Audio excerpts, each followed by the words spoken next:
नारायण नारायण। माता, पृथ्वीलोक पर ही कैसा अनर्थ हो रहा है।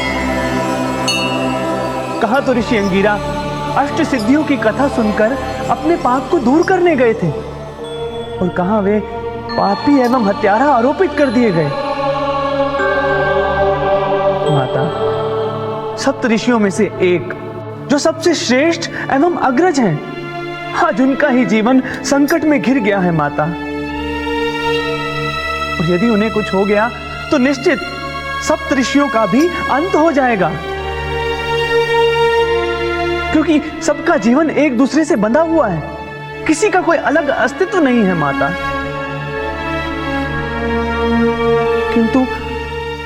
किंतु ऐसे में प्रभु हनुमान कुछ करते क्यों नहीं। वे तो अंतर्यामी हैं, सर्वज्ञ हैं। उन्हें भली भांति ज्ञात है कि ऋषि अंगीरा पर लगा आरोप मिथ्या है। उन्हें तो सीधा जाकर उन असुरों को दंड दे देना चाहिए था। एक ऋषि के प्रति देवर्षि की व्याकुलता को मैं भली भांति समझ सकती हूँ, किंतु देवर्षि, उस पृथ्वीलोक पर कुछ संहिताएं हैं, आचार संहिता, धर्म संहिता, जिन्हें तोड़ने का अधिकार स्वयं संहिता रचयिता श्री भगवान को भी नहीं है।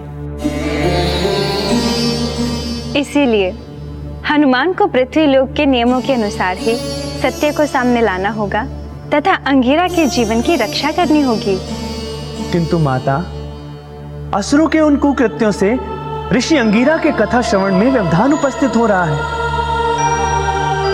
और यदि उन असुरों के कुकृत्यों का क्रम ऐसे ही रहा तो माता, उनके पाप का अंत कैसे होगा। देवर्षि, ऋषि अंगीरा ये जो कष्ट भोग रहे हैं, इससे उनके पापों का ही अंत हो रहा है। यदि वे धैर्यपूर्वक निष्कलुष मन से काम, क्रोध, पाप, लोभ आदि को त्याग कर अष्ट सिद्धि का श्रवण करेंगे, इससे उनके पापों की मुक्ति अवश्य हो जाएगी। नारायण नारायण, सत्य कहा माता, सत्य कहा। जिसके साथ संकट मोचन प्रभु हनुमान हो तो फिर उसे कैसा संकट। वर्षा ऋतु के मेघ की तरह आएगा और चला जाएगा। नारायण नारायण।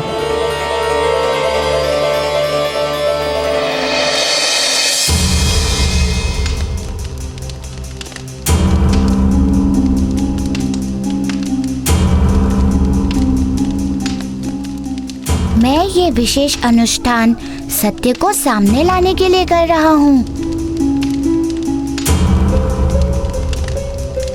इस अनुष्ठान के पवित्र धुएं को कोई भी आसुरी शक्ति सहन नहीं कर सकती।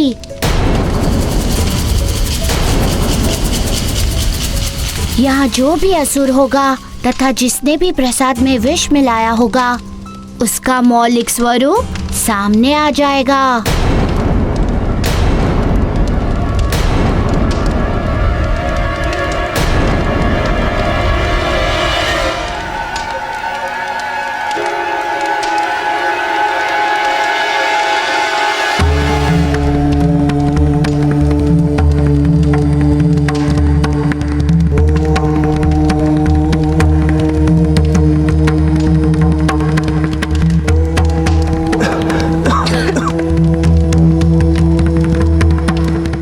अधिक समय तक इस अनुष्ठान को सहन नहीं कर सकते। हवन कुंड की धुएं तथा इन पवित्र मंत्रों के कारण हमारी शक्ति क्षीण हो रही है।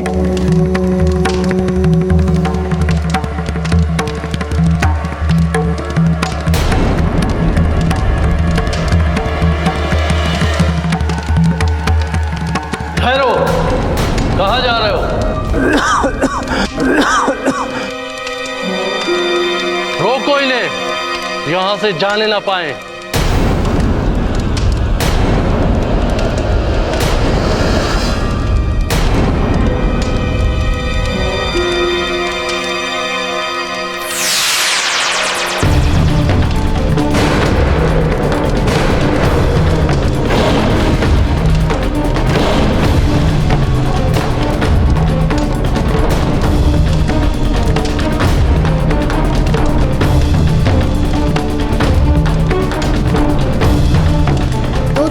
दोनों पुनः यहाँ भी आ गए। मैंने तुम्हें समझाया था कि ऋषियों के कर्म एवं धर्म में विघ्न उपस्थित मत करना, किंतु फिर भी तुम लोगों ने मेरी बातों की उपेक्षा की। बताओ, किसके आदेश पर तुम लोग आए हो यहाँ? किसी के आदेश पर नहीं। इसका अर्थ कि तुम सरलता से सत्य को नहीं बताओगे।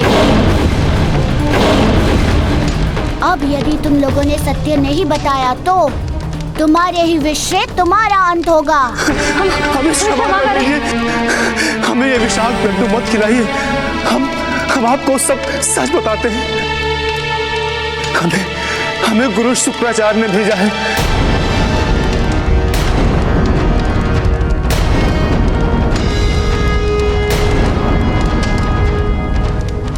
इसका अर्थ ये है कि गुरुदेव शुक्राचार्य ने अभी तक अधर्म का मार्ग नहीं छोड़ा है।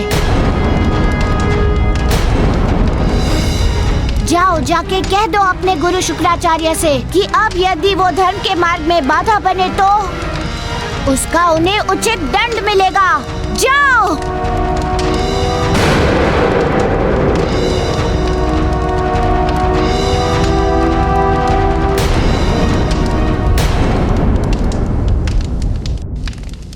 ऋषिवर, आप कुशल तो है ना?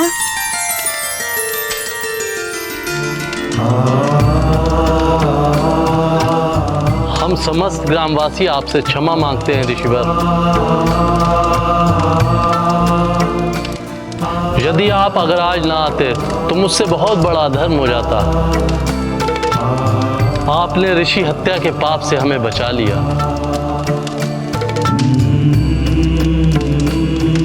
इसीलिए शास्त्र में उत्प्रेत है कि सत्य की कभी पूर्ण जांच किए बिना कभी कोई निर्णय नहीं करना चाहिए।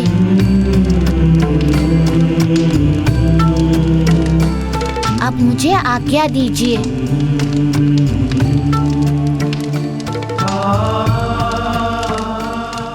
नारायण नारायण। माता, प्रभु हनुमान की महिमा अपरंपार है। उन्होंने कितनी चतुराई से ऋषि अंगीरा के जीवन की रक्षा भी कर दी एवं शुक्राचार्य द्वारा भेजे गए दोनों असुरों का भेद भी प्राप्त कर लिया। माता, वे सच में बल और बुद्धि दोनों के स्वामी हैं। आपने सत्य कहा देवर्षि।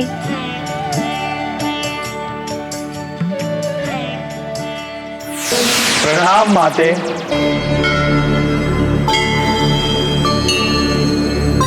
देव, आप लोग यहाँ, और वो भी अचानक? हे माता, आज हम यहाँ एक विशेष कार्य से आए हैं। कहिए, कैसा कार्य देवो? माते, हमने सुना है कि पृथ्वी लोक में स्वयं हनुमान अष्ट सिद्धियों की पवित्र कथा सुना रहे हैं। हे माता, क्योंकि अष्ट सिद्धियों की अधिष्ठात्री देवी आप हैं, वो पावन कथा सुनने की अनुमति लेने आए हैं। नारायण नारायण।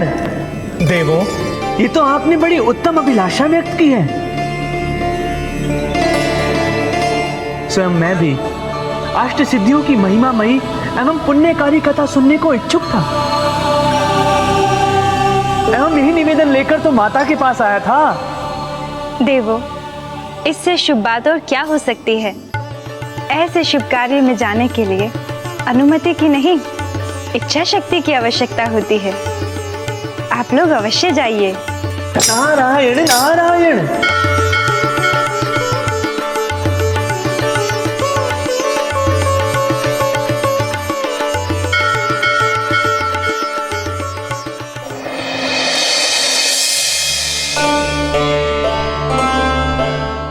प्रभु, मैं तो अपने पाप के प्रायश्चित हेतु ये कथा सुन रहा हूँ, किंतु शुक्राचार्य का निरंतर विघ्न उत्पन्न करना ये सिद्ध करता है कि वे नहीं चाहते कि मुझे मेरे पापों से मुक्ति मिले। मेरे प्रति उनका प्रतिशोध अत्यंत ही प्रबल है। ये तो विदित है ऋषिवर। इसलिए तो मैं चाहता हूँ कि जाकर उनसे वार्ता करूँ, उनसे विनती करूँ। ऋषिवर, वार्ता से कोई लाभ नहीं होगा। इसलिए आप समस्त चिंताओं को त्याग कर कथा श्रवण पर अपना ध्यान केंद्रित कीजिए। रही बात विघ्न उपस्थित करने की, तो पुण्य कार्य में जो विघ्नकर्ता बनेगा उसे उसके कर्मों का फल अवश्य मिलेगा। आप बस केवल अपने चित्त की एकाग्रता रखिए। नारायण नारायण। अब हम यहीं से प्रभु हनुमान के श्रीमुख से अष्ट सिद्धियों की पावन एवं पाप नाशनी कथा का श्रवण करेंगे। ऋषिवर, आज मैं आपको वशिता सिद्धि की कथा सुनाऊंगा। बात उस समय की है जब मेरे गुरु सूर्य देव ने मुझे अष्ट सिद्धि प्राप्त करने हेतु माता लक्ष्मी के समीप भेजा था। जब मैं उनके समीप पहुंचा तो माता लक्ष्मी ने कहा कि अष्ट सिद्धि की प्राप्ति के हेतु मुझे संपूर्ण लोक का भ्रमण करना होगा। उनकी आज्ञा पा मैं निकल पड़ा भ्रमण पर। भ्रमण करते हुए मैं एक वन से चला जा रहा था कि तभी मुझे एक स्त्री का स्वर सुनाई दिया।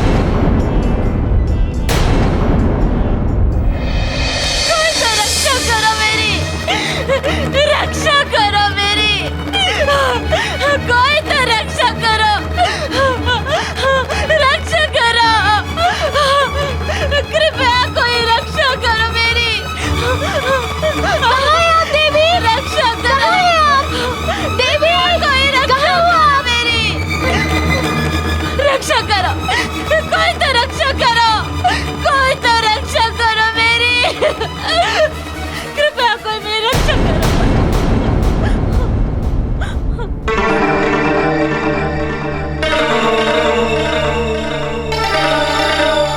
क्या बात है देवी, आप इस प्रकार क्यों भाग रही हैं? क्या कारण है इस प्रकार भयभीत होकर इस निर्जन वन में भागने का? किससे भाग रही हैं? कौन है आपके पीछे? वो है। वो कौन है देवी?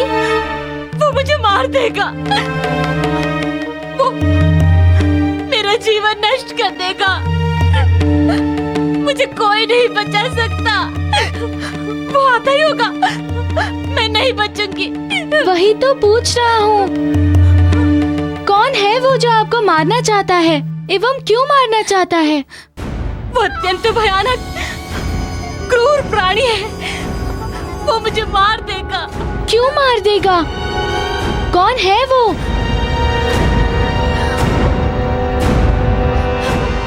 अब आप तनिक भी चिंता मत कीजिए, कोई भी हो, कैसा भी हो, मैं आपको वचन देता हूँ कि वो आपका कुछ नहीं बिगाड़ सकता, वो आपका एक रोम भी नहीं छू सकता। आप नहीं जानते वो कितना भयानक है। किंतु वो है कौन, वो तो बताइए। ब्रह्म दैत्य है वो। मैं नहीं बचूंगी, वो आता ही होगा, वो मुझे मार देगा। अब कोई नहीं बचा सकता मुझे, कोई नहीं।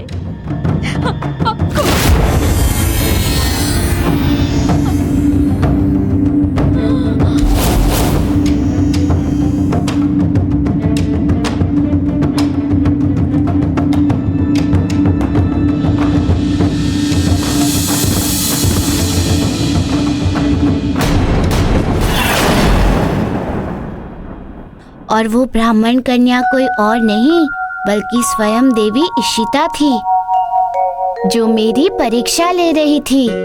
वो इतना भयभीत थी कि स्पष्ट उनके मुंह से बात ही नहीं निकल रही थी। प्रभु, जब वो स्त्री स्वयं इशिता सिद्धि थी, फिर उनको किस बात का भय?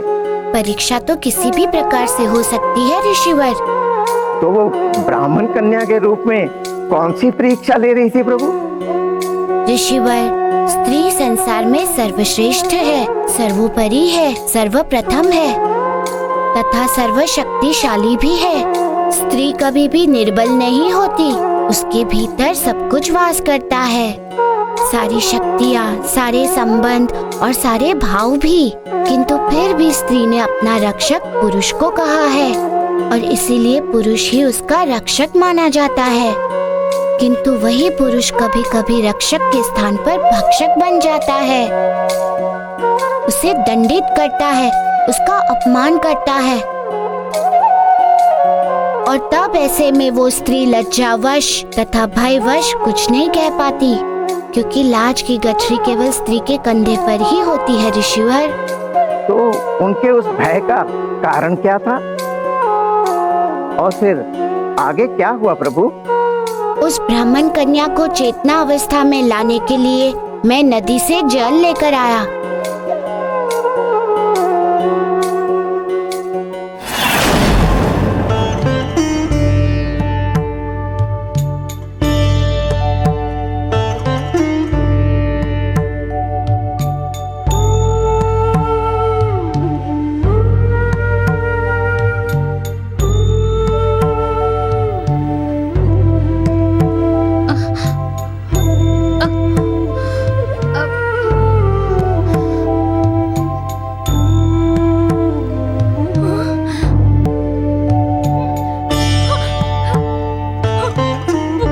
मुझे उठा के ले जाएगा, ब्रह्मदैत्य मुझे मार देगा। शांत हो जाइए देवी, शांत।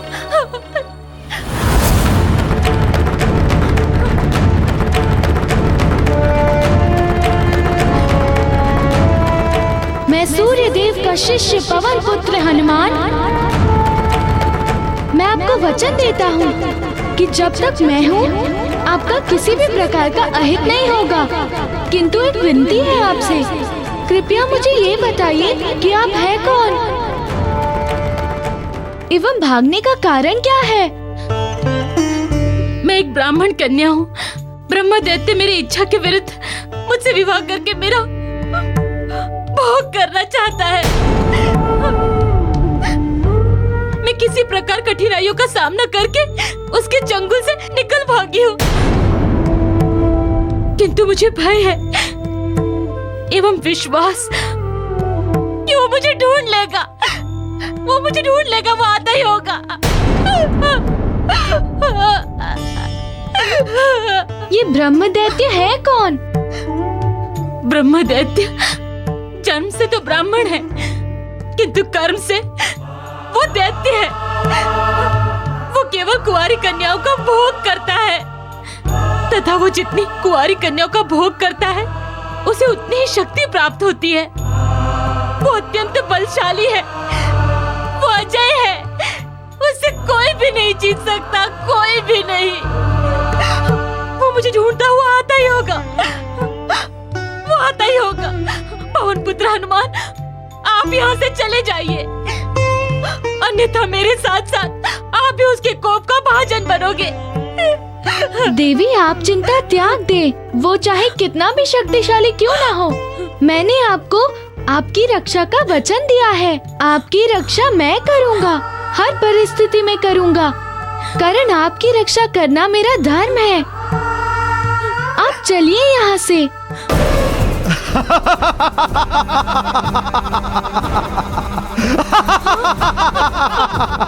ब्रह्मदैत्य,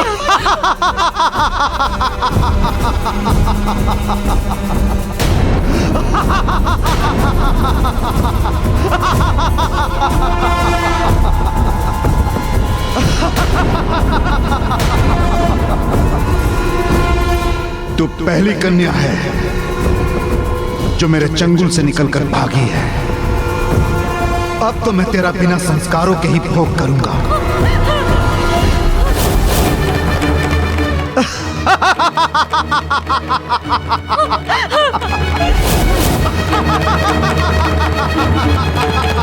बस ब्रह्मदैत्य, अब आगे एक शब्द भी नहीं, कारण स्त्री पूजनीय है मेरे लिए, एवं मैं अपने समक्ष तुम्हें उसका अपमान नहीं करने दूंगा।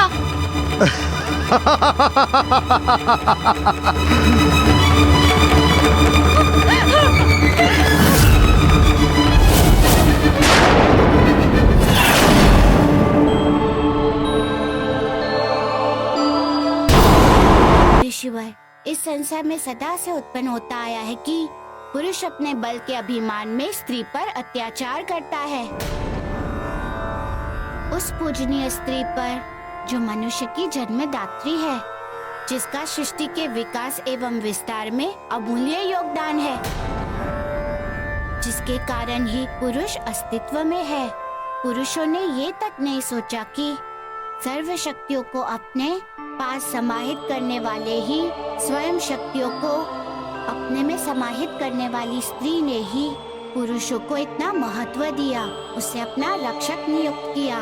मैं तो ये कहूँगा कि ये दुर्भाग्य है पुरुषों का, जिसने इस पूज्य को पूजन करने के स्थान पर उसे केवल अपने मोह की एक वस्तु समझ रहा था तथा उसके ऊपर अपने वर्चस्व को स्थापित करने के प्रयास में लगा होता है।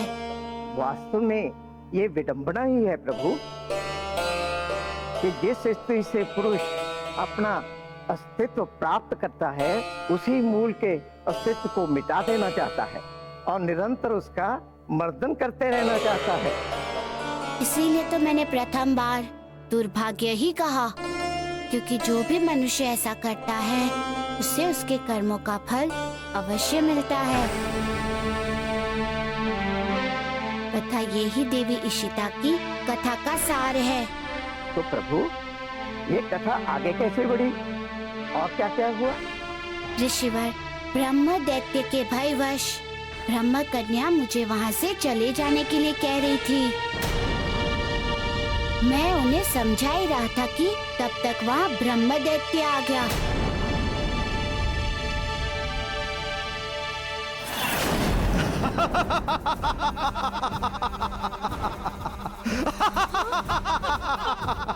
ब्रह्मदैत्य!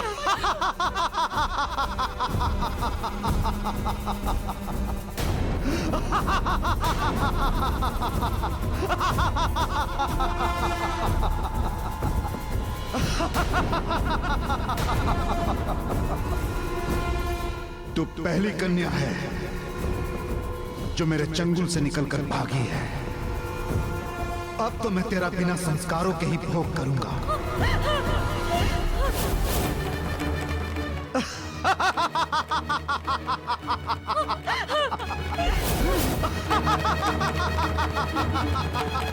बस ब्रह्मदैत्य,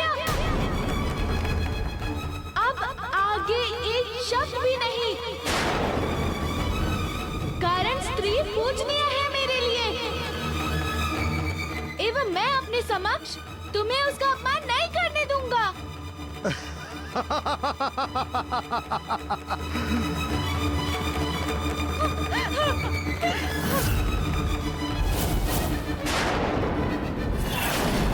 प्रभु, ये ब्रह्मदैत्य कौन होता है तथा उनमें इतनी शक्ति कहाँ से आ जाती है?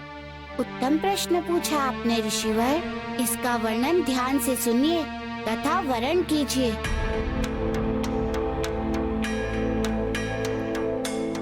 जो ब्राह्मण कुल में जन्म लेता है उसका ब्रह्म एवं कर्म दोनों ही धर्म के मार्ग पर चलने के लिए होता है।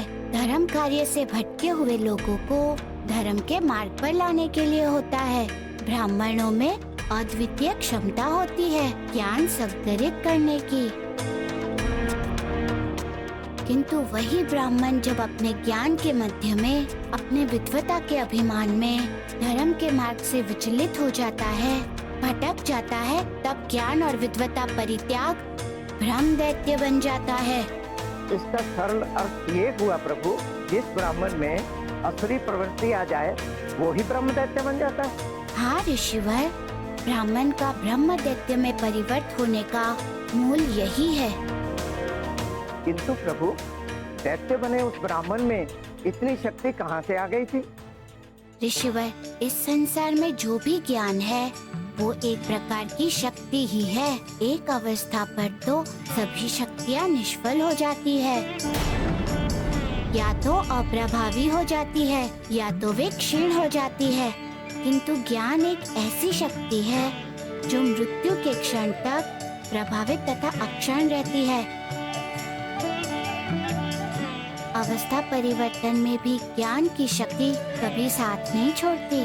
यही कारण था कि जब वो ब्राह्मण ब्रह्म दैत्य में परिवर्तित हुआ तो उसका अर्जित ज्ञान भी शक्ति रूप में समाहित हो गया। इतना ज्ञानी होने के उपरांत ऐसा प्रभु कि ज्ञानी ब्राह्मण ब्रह्म दैत्य बन जाए। ज्ञानी और अज्ञानी को बांटने वाली एक ही रेखा होती है ऋषिवर, स्वभाव और संगति। उसी क्रम में उसने उस ब्राह्मण कन्या को भी अपने आसुरी अहित का आहार बनाने का प्रयास किया। उन्हीं कुमारी कन्याओं के भोग के कारण वो सक्षम था, अथवा उसमें असीम शक्तियाँ थी, और इसी के बल पर वो मुझसे युद्ध करने चल पड़ा।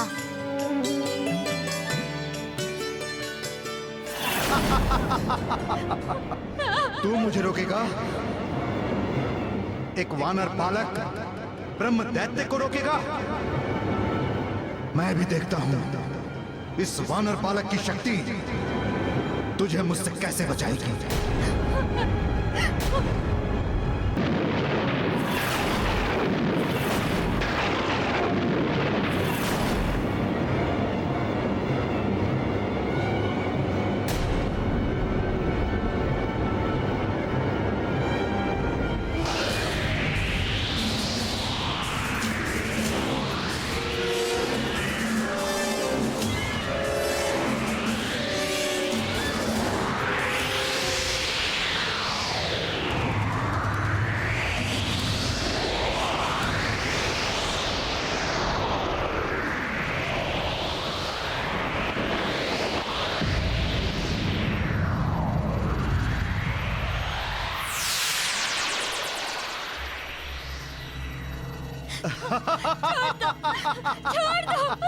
छोड़ दो मुझे, छोड़ दो।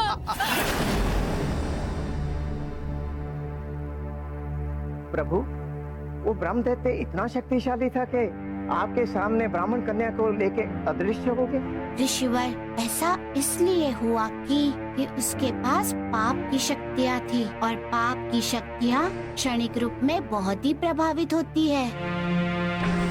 उनके सम्मुख ऐसा बोध होता है, धर्म की शक्ति तो कुछ है ही नहीं, धर्म की शक्ति व्यर्थ है, हमें पाप की शक्ति की शरण में ही जाना चाहिए। किंतु सत्य तो ये है कि विजय ध्वज के नीचे धर्म का पहरा होता है, अधर्म का कदापि नहीं। अधर्म की नियति है अंत और धर्म का मूल। एक बात निश्चित जानिए ऋषिवर, कि धर्म के समक्ष अधर्म कितना भी अहंकार क्यों न कर ले, धर्म से अधर्म सदा भयभीत ही रहता है। इसलिए तो वो मेरे धर्म छत्र छाया में उस ब्राह्मण कन्या का कुछ अहित नहीं कर सका, उसे लेकर अदृश्य हो गया। और इस माया का अर्थ था कि अब वो उस ब्राह्मण कन्या को अप्रवाहित करेगा, उसके साथ दुराचार करेगा, अधर्म की दीवार में और एक कील ठोकेगा। फल स्वरूप मुझे उस ब्राह्मण कन्या की अविलंब रक्षा करनी थी।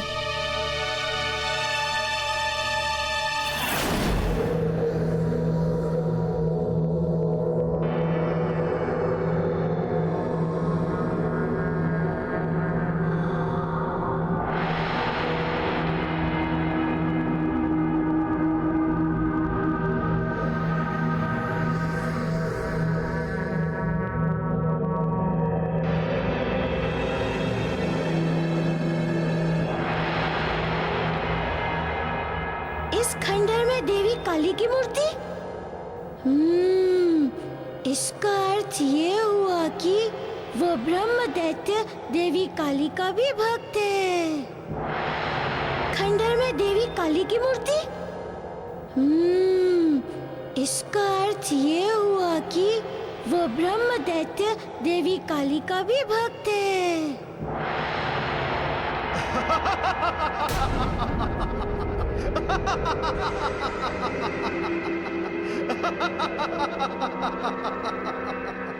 छोड़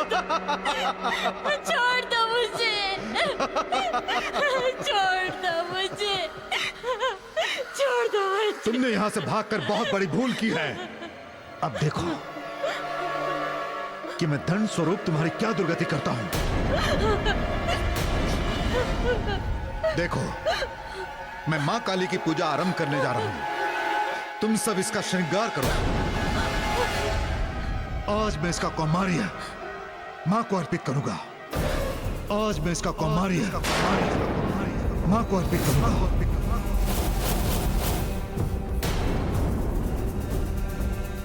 शीघ्र तैयार करो।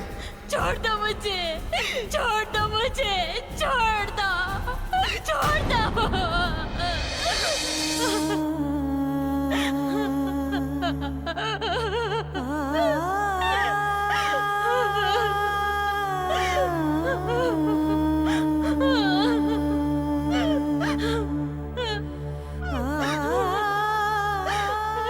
बहन, आपका श्रृंगार पूर्ण हो चुका है। हम ब्रह्म दैत्य को सूचित करके आते हैं।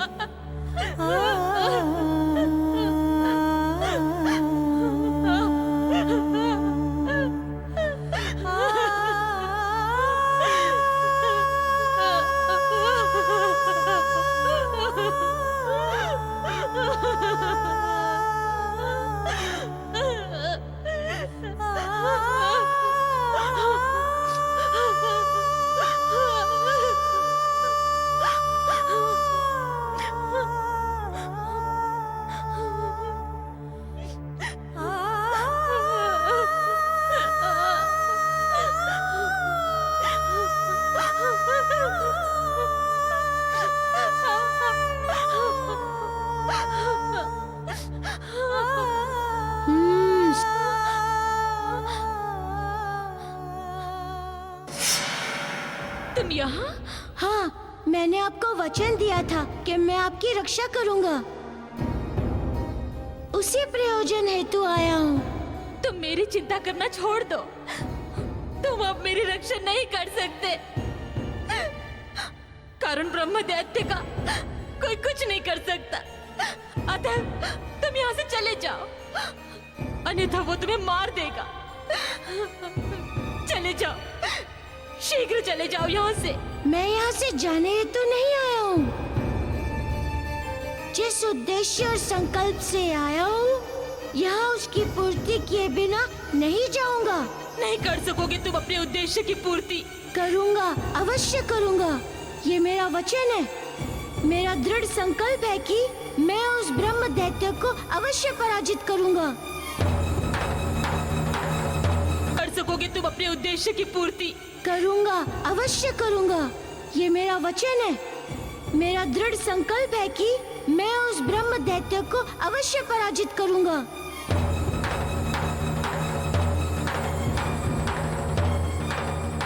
वो कन्याओं का कौमार्य भंग एवं नरसंहार करता है, तथा इसीलिए वो अपराजय भी है। समझा। वही योगिनी उसके शरीर के भीतर भी वास करती है। तभी कहूँ कि मुझे ऐसा आभास क्यों हो रहा था कि मैं उससे नहीं, अपितु किसी दूसरी शक्ति से लड़ रहा हूँ। यही कारण है उसके अपराजयी होने का। अतएव तुम भी उनसे जीत नहीं सकते। मैं तुमसे विनती करती हूँ, तुम यहाँ से चले जाओ, अन्यथा मेरे कारण तुम्हारा भी अंत हो जाएगा।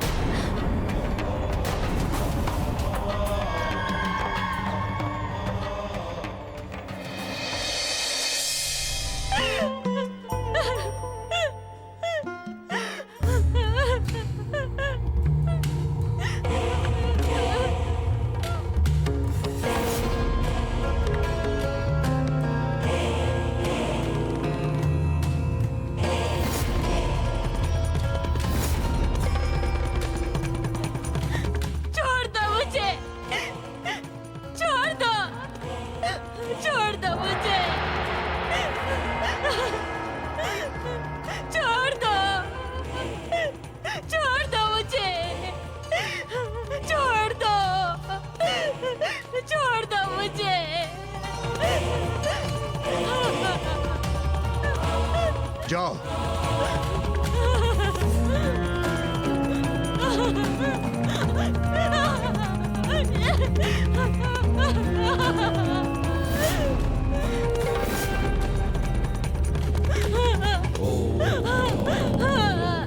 हे माता काली, आज मैं तुझे इस ब्राह्मण कन्या का कौमार्य अर्पित करने जा रहा हूं। इसे स्वीकार करके आशीर्वाद देना माता। जिस प्रकार आज तक तू मेरे ऊपर कृपा करते आई है, उसी प्रकार मुझे सांसारिक सुख प्रदान करते रहना माता।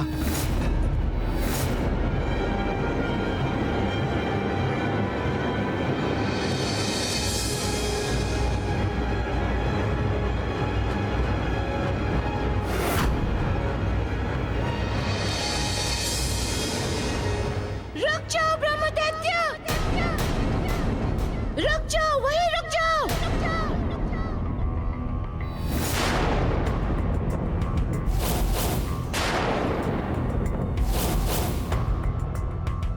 अब जो मैं कहता हूँ उसे ध्यान से सुनो। तू योगिनी सिद्धि से इस लोक में सांसारिक सुख तो प्राप्त कर लेगा मूर्ख, किंतु वहाँ पर लोक में तुझे कोई स्थान प्राप्त नहीं होगा। एवं इतना ही नहीं, अगले जन्म में चांडाल में जन्म होगा तेरा, तथा उस जन्म का कष्ट भोगना होगा।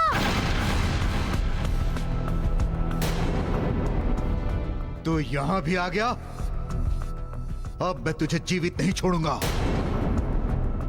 अब तेरा अंत समय आ गया है वानर, तेरा अंत समय आ गया है वानर।